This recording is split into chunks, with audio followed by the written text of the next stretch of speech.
What is going on, Joe Mamas and Joe Daddies? This is the Windy City Joe's podcast. I'm your host, Michael, and I'm joined here with my friend, Jackson. What is up, everyone? We had a great guest today, and I am so excited for you guys to see the rest of this episode because just how cool and interesting their vibe is like their music style and the blend that it is, the melting pot of genres that it is. Ryan Johnson, our guest from... they'll get that once they listen to it. Ryan Johnson Argas from, God damn it, I was in Windy City Joe's. I just fucked that all up. From Marina City. From Marina City. It's the shit. Check out the episode. They'll be at Joe's on Weed Street on March 3rd. I'm never drinking again. Put a hurting on my credit card. I must have bought tequila shots for everybody at the bar. Well, I finally learned my lesson, seen the neon light on Sunday morning, save no more Saturday nights. I mean it this time, at least until next weekend. I swear I'm never drinking again. So today on Windy City Joe's, we have a very special guest. His name is, I'm going to fuck up your last name. I'm telling you this right now. His name is Ryan Argast. It's actually pronounced Johnson. No way. I was literally just telling him that before we started. It's German. It's okay. Argast. You got it. You're doing it. Oh shit. Okay. I got it right.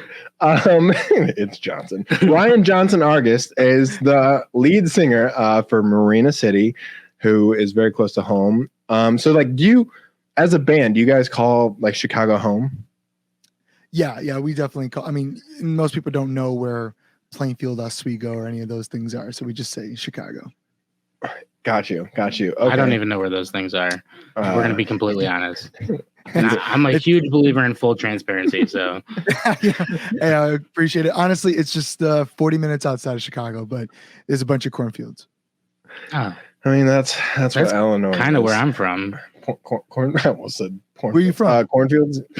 I'm from St. John, Indiana, which is like right over the border in Indiana, but it's like 45 minutes from downtown. Oh, right on. Dope. No. I'm from Peoria, so I've definitely driven through Plains. Yeah, you're more south than we are. So, yeah. Where are you guys recording it right now? We're in our basement in the city. Like we live like 5 minutes from Wrigley right now. I'm a big Cubs fan, as you can see some Cubs stuff right here. But that's awesome. Right on. I just hijacked your guys. I'm interviewing you guys now. It's about time we got a Cubs fan on here. Well, hey, yeah. Bleeding blue. That's unfortunate. I mean, I'm a St. Louis Cardinals fan, but whatever. We can just. Ooh, yeah. We don't need to talk about it. Imagine my pain. I gotta sit here every episode with him. I feel you, man. My condolences. So Ryan, you do sound as cool as you do when you sing, that's for sure.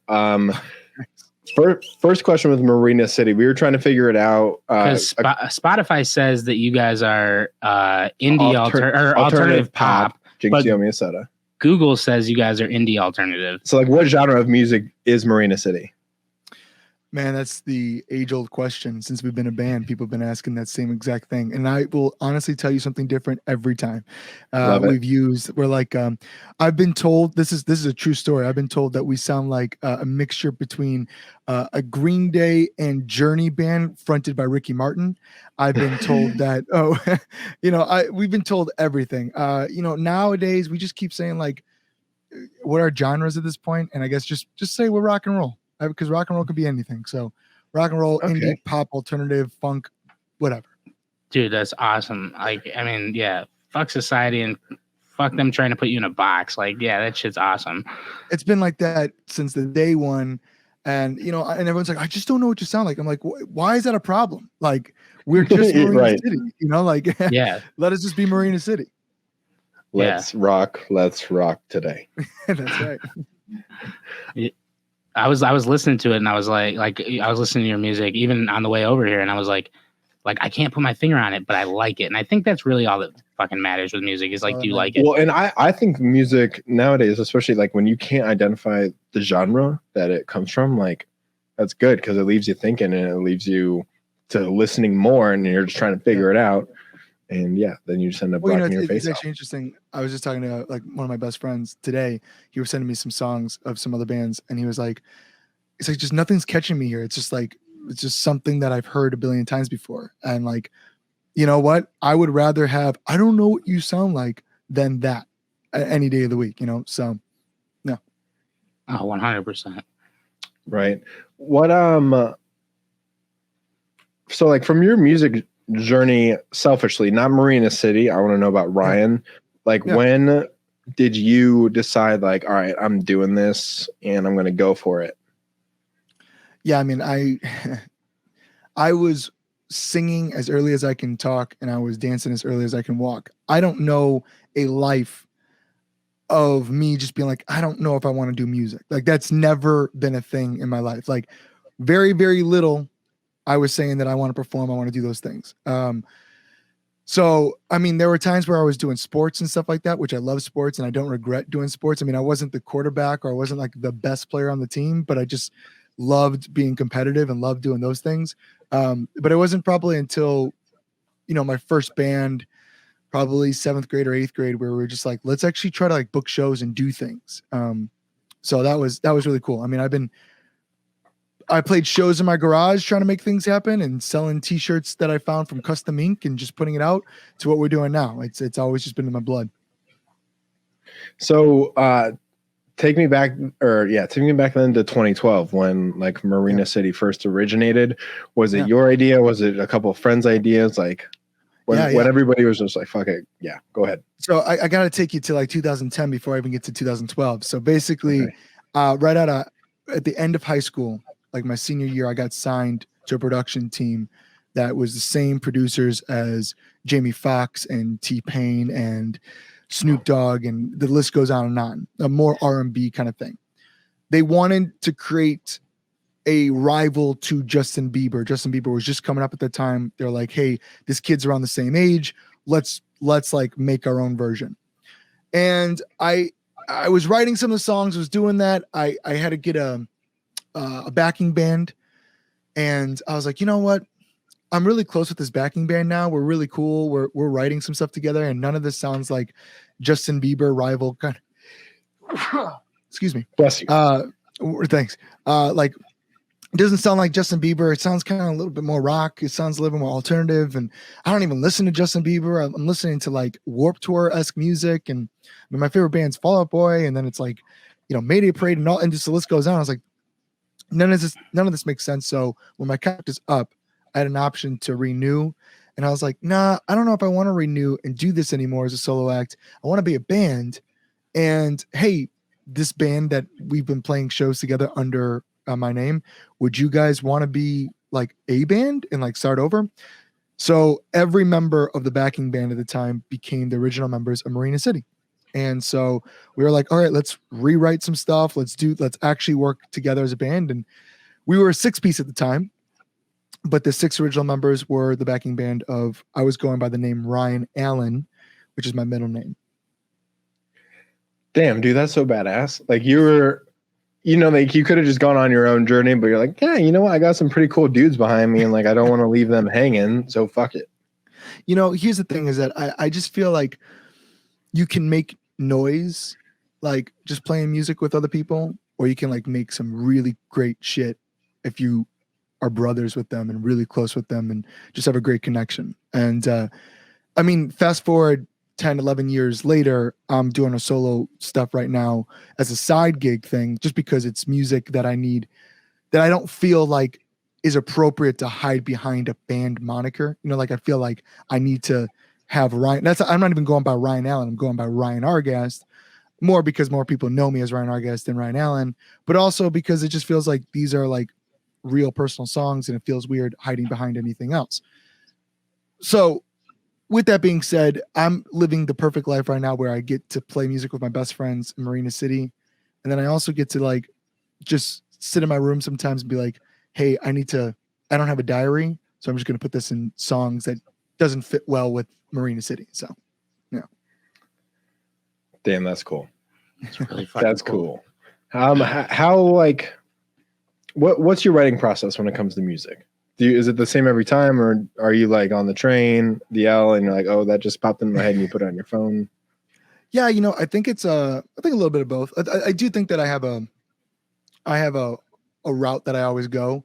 Basically, if I hear music first, I usually like to start with music. I just feel like the music can just tell me where the song is going to go. And so like maybe there's 4 chords and I really like it. I'm like, ooh, this sounds cool. I like this beat. Then I kind of feel like I'll start mumbling something. Maybe I usually start mumbling a melody. And then there's always some kind of words that kind of pop in my head while I'm doing the melody. And I feel like I just got to go with that. So if it's like, I don't know, you talk about trains. So I'm like, if I'm sitting on a train and I keep sitting on a train, then I'm like, why the fuck do I keep saying that? I'm like, sitting on a train, why would I want to sit on a train? I feel like it's just a subconscious kind of thing. It's like, oh, maybe I'm feeling like introspective and kind of lonely right now and thinking to myself, and I'm looking out the window of a train and I'm like, what does that mean? And maybe where am I going? Am I going home or am I leaving? Or maybe I'm leaving home. I want to leave this area and go do something new and do something exciting. And so maybe I start writing a song about leaving my hometown and seeing what that life is like and stuff. And so then it's just a snowball. You're hearing it right now. This is literally how this snowball effect happens. And then I usually like to write a chorus first because I feel like with the chorus, I always say, I stole this from the boss, Bruce Springsteen. So he says that you sing gospel in the chorus and blues in the verse. And what he means by that is that the verses should be really personal and really like maybe not everyone connects with it right away because it's like a personal story. It's for me. And the chorus is gospel, like everyone can sing it, everyone can connect to it. It makes sense. Like it's the simple words and everyone gets it right away. So with that being said, I usually like to write the chorus first because 1, it's supposed to be the catchiest part. And 2, I feel like it's the most like broad part. And then I can dive into and speak a little bit more personal from there. I feel like that's been the most in-depth version of that answer. We ask that question to pretty much everyone that comes on the show, and honestly, that is probably the best.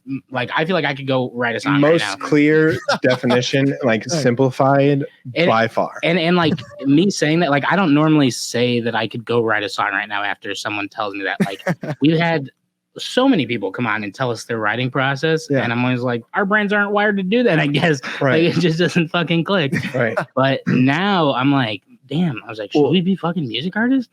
And but like, because we've as of now, we've predominantly talked to country musicians, and like we're trying to branch out of it and just get into more genres and just learning more about music and the lives of musicians and artists in general. Right. And like, so now I'm just like, oh, maybe it's just there's a different thought process between a rock and roll artist like yourself, technically, as of the show, compared to like a country music artist and how they see it. But you still like elaborated that and put that on paper. Kids can learn how to write music. Which also, congratulations, you're our first rock and roll pop punk artist, indie, alternative, whatever, like blues. Yeah. All of the above. Yeah, you're our first ones. I've always been a big fan of Prince, and like Prince is another one where he's like, or even Michael Jackson, both big influences in my life. And I mean, you could always say they're pop, right? But I mean, there's rock and there's funk and there's R&B and there's gospel, there's punk, anything in there. And so if they could do it, like, why can't we just keep doing that? Why do we got to keep putting a box? So that brings me to like, I was listening to your guys' song, Man in the Mirror. Man in the Mirror. Yeah. Was the title inspired by Michael Jackson?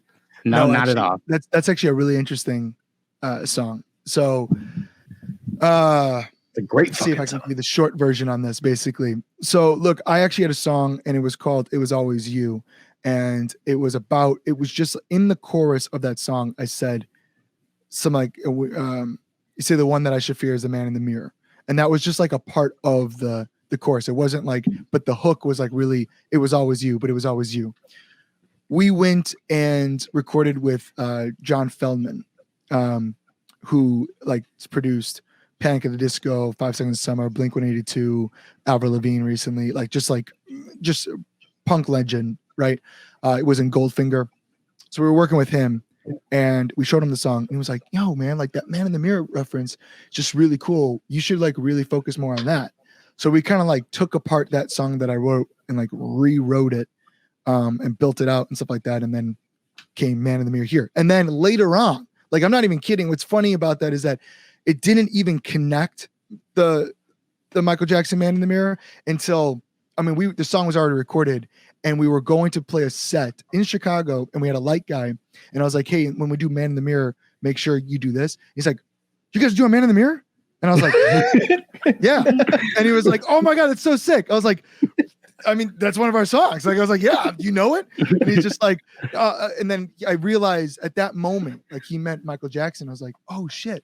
And then, so I actually during the height of quarantine, I came out with a little acoustic EP of recording stuff in my bedroom, which we just released on SoundCloud. I didn't know how to record. And my computer was literally about to be destroyed. Like you can hear it in the recordings of it just heating up. I made a mashup of Michael Jackson and our Man in the Mirror together as a kind of fun little nod. Oh, that's cool. That's sick. I'm going to have to find that after this. That's on Marina City Band SoundCloud. Okay, I'll Marina check City that out. Band SoundCloud. I have your website up. Marina City Band SoundCloud. Speaking of bands, and you just dropped the name earlier, but when you come out and scream, I mean, you're not screaming like you're singing, but like the very beginning of Man in the Mirror, if someone isn't looking at who's singing, they're going to be like, it's Fall Out Boy. Like they sound like they are Fall Out Boy. And I swear to God, dude, like that's exactly what I thought. I was like, you guys sound so fucking good. And it sounds like they're an influence of yours. Yeah. Do you find that almost like, do you find that a little I don't want to say disrespectful, but because you want to have your own sound. You don't want to be Fall Out Boy.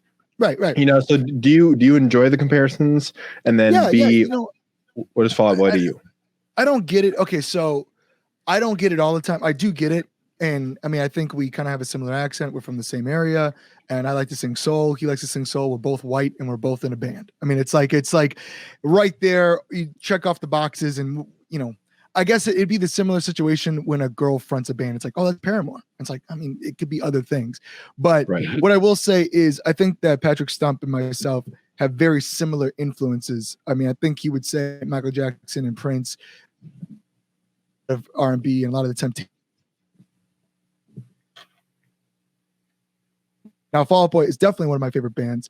And it's funny enough that I was like so against pop punk or alternative music when I was younger because I was just like, man, they barely can sing and they all have like whining voices and all this kind of stuff. And like, I love R&B and I love soul music and this. And then I found Fall Out Boy and I was like, whoa, wait, you could do this? And then it just opened me up to that whole kind of scene. So they were my pioneers of bringing that into this world and everything. So yeah, definitely. I mean, there's way worse artists you can say I sound like. So I'm glad that it's Patrick Stump and Fall Out Boy. What's next for Marina City? Like, I know you guys are working on. I'm sure you're working on stuff, and you can't really say the exact specifics because you don't want to give out too much. But like, what's next, kind of, and then like, where do you see Marina City in 3 years, and like, what are some goals for the band? Man, that's a really loaded question, and I'm sorry. Oh, and no, the reason why is because I'm really, really, really excited about what we are working on. I feel like the last, I don't know, most of the year kind of thing, we've been like quiet, our version of quiet. And a lot of that has to do with, the pandemic and stuff getting canceled and then rescheduled and all that kind of shit. But also the same thing is like, we've been working on this new record and I don't even want to call it a record. I want to call it like an art project, which sounds so pompous. But what I mean by that though, is that there's so many things to this record that isn't just the music part. I'm talking about like how we're focused on an alternative reality game. And like, I'm saying that we created an interactive and an immersive experience with this record and how we want to get our fans in the record and involved in the record and the world of the record. It's a loose concept record. And so we're running with it, and the social media that we're working on, and the merchandise we're working on, and the stories that we're working on, videos, so that everything feels encompassing and feels like you're part of something more than just let me listen to the record, cool, on Spotify and call it a day. We want the ability that you keep going back to the record because you heard something new and you found clues and you found something interesting that you have to keep doing it and have a different experience each time. So with that being said, this next year, I'm really stoked on unveiling that and unraveling it and getting people into this rabbit hole that we've been kind of building up. And that will take us to the next 3 years. I mean, we're already writing new music. We have tons of new music that we're already writing that won't be on this record, but the next record and the next record after that. The idea is that the next time we have to do a new record, we're not going quiet again. It's just full steam ahead. So the next 3 years, you should be hearing a lot from us. Go ahead. I was going to ask, now that the pandemic is, kind of opening up a little bit more. A couple of states have definitely limited. Iowa was like, "You're done, COVID." But now that it's opening up for more shows and stuff, like, what does that look like for you guys with like when you guys go on tour? Like, what are your guys' like some of your key things with going on tour that you guys are like, we have to do this before every show? Yeah, well, one thing is that this next year is difficult. I've been trying to book shows right now, but it's so tough because everyone and their mother is trying to book a show right now because they, like you said, I mean, it's if it's not done, it's dying down, right? It's obviously it's not at the height anymore, and because of that, people are like, let's go do more shows. And so all those rescheduled shows that happened in 2020 and 2021, and then everyone's trying to do new shows. It's been tough. So the ability to do like a string of shows I'm seeing is a lot harder, but that's not saying that we're not trying, and it's not saying that we're not going to do shows. What we realized in 2020 and 2021 was all you got to do is connect with your audience. I always say this, like, if you connect with your audience and you give them a reason to buy, then they will do things. So one thing we did in 2020 and 2021 was we went to fans' homes, knocked on their door, delivered them merchandise, scurried back about 6 feet, like they said, went on their grass and performed an acoustic show on their lawn in front of them. What? And then a lot of times we would have all these people outside that would come out because they would tell their neighbors that a band's going to come out or whatever, or we're playing in Chicago and there's all these apartments and everyone would look over. And that was the coolest fucking thing about all this, was that in that moment where we felt so separated, we were all connected. And that's what I think is so powerful about music, right? So what can we do to always connect people together? And so we did this. We would do 3 songs at someone's home, pack our shit up and go to the next house. And we would do 12 shows in a day. And we did about 6 or 7 of them within 2020 and 2021, which helped us stay alive as a band and also connect with their fans, which is super cool, and give them a moment that they'll always remember. Give us a moment that we'll always remember. So when it comes to shows, I think of shows as events. And this is kind of also why we do few and far between, because every show needs to have like a reason for that show. And we're going to do something really cool with that. There's a reason for it. And one of our shows is March 3rd. We're doing with the Special Olympics. One, it's just a great opportunity from families. Like, I have family that also has special needs and stuff like that. My wife has families with special needs. So it's like just a perfect moment to be able to put those two passions together, right? So why not? But also, how can we connect with fans to feel more than just I'm on stage, you're on the bottom? Like, how do we connect with you in a better sense? So I'm not going to give up all the secrets and everything, but that's something that we always work on in every show that we do. How can we connect with the audience past just playing a song and calling it a day?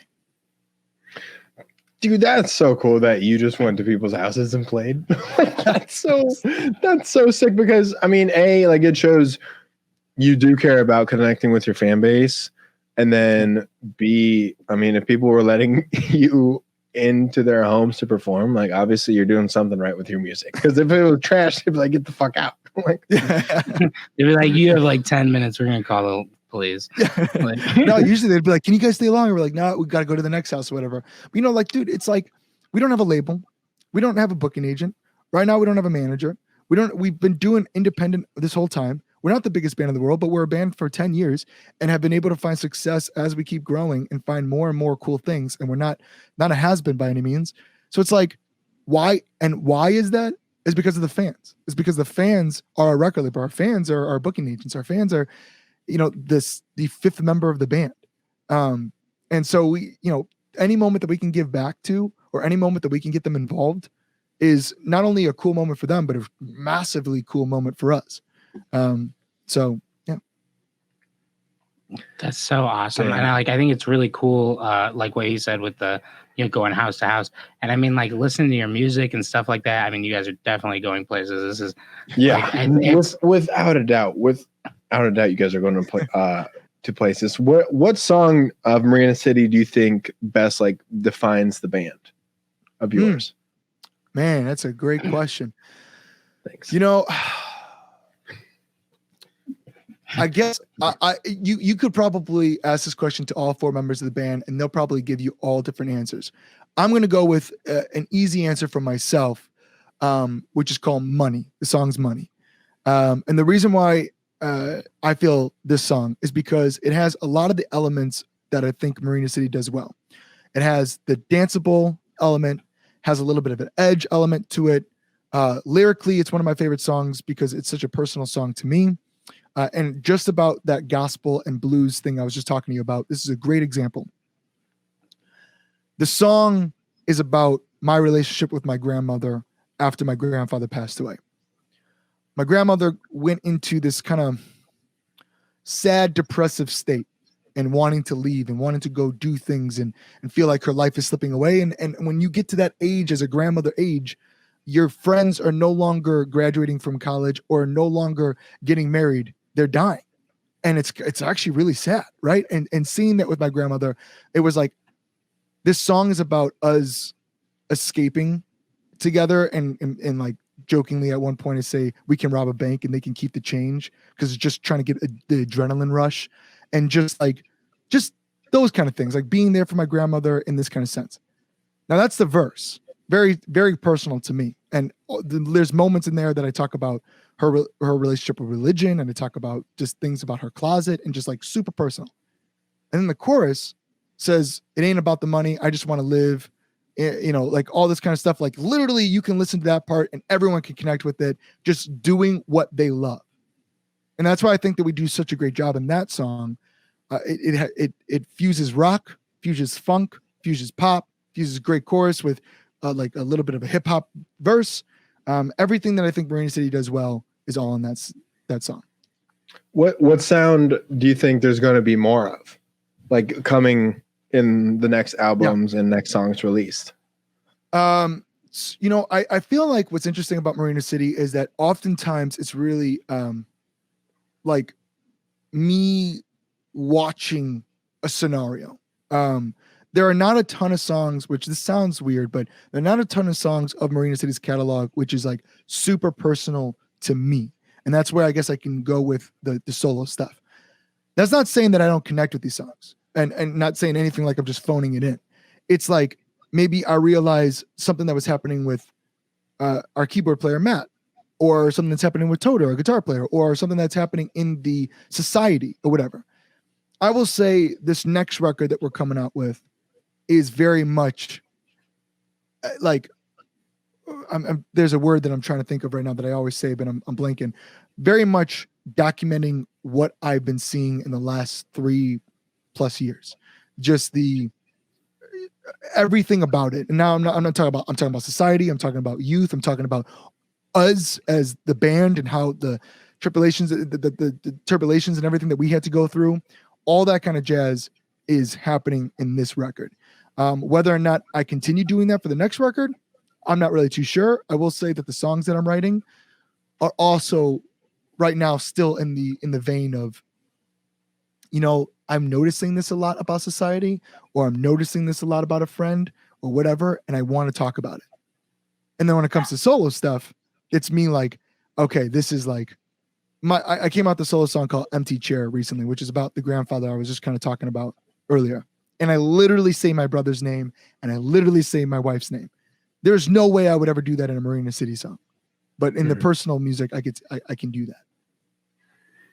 That's really cool that you can kind of separate the two with, having your solo stuff be very personal to you, but then having your, Marina City music come out and be more personal to the band and encompassing all of their stories together as a whole. I think that's really fucking awesome to we started an improv, which is all about group mind and, being together and not really just focusing on yourself. So I think that's a really fucking cool way to look at music.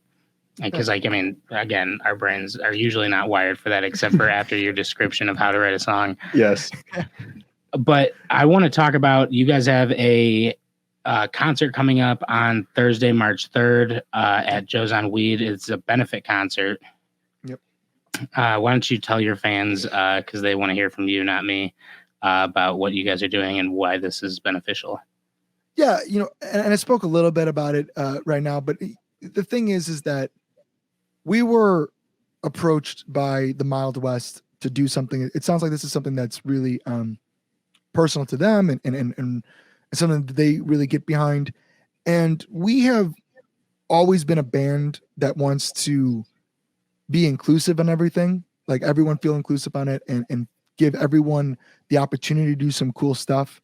And that doesn't stop at the Special Olympics. In fact, it only heightens it. Like I said, I have family members with special needs, and so does my wife. And the ability to give back in some way in that, so much how our families help us and everything like that, and be able to help them in some situation in the only way that I know how is playing music. Like, why not? And I also feel like who hates the Special Olympics? You know what I mean? Like there's not like a debate whether or not this is a good thing or bad thing. Like, just like everyone, let's go do this and like have a good time with it, So we're excited about it. Yeah, that's a weird bone to pick if there is, you know what I mean? Yeah, well, fuck that person. Right, yeah, exactly. Hey, before we let you go, it's been awesome talking to you. I think I can speak for the group here. We 100% back Marina City, and if there's anything like we can do for you guys, like, you guys sound amazing. We believe in you. If we need to find homes to play in, we will. We'll just walk in and ask them. But okay, where to go? First of all, you guys have a podcast, the Crush Podcast. Is it coming back, or are you still doing it? Mm-hmm. Yeah, so we that was kind of part of the new season. We're building it. We're actually going to do a StreamYard similar to what you guys are doing. We're going to do the podcast live together, and we're going to break down the world that we're building with this new record. Give clues to it. It will be the opportunity for all the fans who are like, this is cool stuff that you're doing, but I'm truly not. I don't get it. I don't grasp it, or like I want to learn more about it. This podcast will be the ability for us to kind of talk more about it and be like, hey, this is what you missed, and what you can see here are these songs that we've talked about, or how we broke down the song. It's just going to be more of an interactive ability environment with the podcast. So I'm really excited to launch that again, probably in the spring. That's sick. We are looking forward to that. And then final question from me. In the song Love and War, you drop my favorite whiskey, Tullamore Dew. Is that what? Why are you laughing? Is that your favorite whiskey? And like, I'm guessing if it was you that wrote those lyrics, when you wrote that down, how many times did you look at it and were like, does that really work? All right. So I can't take credit. I did not write that part. Okay. What's actually funnier that I even sing that part is that I don't drink. And actually we have a song called Trust Fund Baby, where in one of the things I say, she asked for a drink, but I don't drink, so she drank enough for two. And people usually ask me that. So Love and War, I was featured on that song with Cho. So Cho is I think he's going by Pete Cho now. He's an EDM producer, and he brought me in to try to sing that song. And I did write a few of the things and edit some stuff, but he already had that idea in mind. And honestly, I'm not even gonna lie to you, it was that first verse and that actual part in the song that I was like, yo, this song's dope. Let me get on this. Because how many times do people rhyme Tell Him I Do with anytime, and so I thought that was sick. I was like, dude, let me in, let me do this. So that's I'll let him know that that was a cool part. The lyricism with Telemordu is fucking perfect. Fucking perfect. You got anything else, buddy? No, I'm looking forward to your guys' concert and just the benefit as a whole, and listening to more music. And that song that you mentioned, what was it right before that? The one that you talk about not drinking? Baby. Trust Fund Baby. That was one of your new ones, right? Yeah, we came newer. Yeah, new ones. Yeah. So I look forward to more music, and I look forward to see where this takes you guys, and just watching you guys' career grow. And again, if you guys need anything from us, we're more than happy. We'll be there on March 3rd without a doubt. And we are pumped to see you perform, man.